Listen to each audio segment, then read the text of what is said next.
All right, so I'm gonna try and make a custom bracket for the Auxbeam AC-1200 button panel.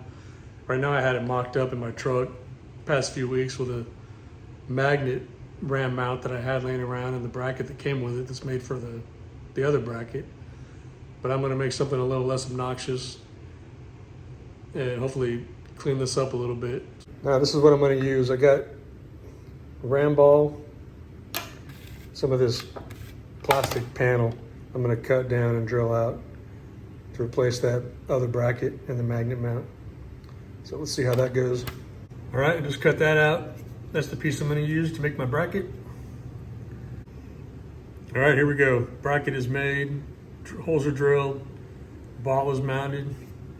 I used some 632 screws, kind of countersunk them in the back a little bit. Just gotta clean it up around the edges a little bit with a file so it looks pretty. Get it mounted, and I'll be done. Here we go, all done. Got the corners cleaned up a little bit, no sharp edges. It's pretty solid. Now I just gotta go back and put it in the truck and see how much cleaner this looks.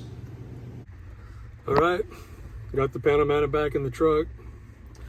Looks much cleaner without the big magnet mount on the back with this custom bracket. All good to go. It took me about probably 30 minutes to figure it out and get it all made and put together. Much better. Thanks for watching.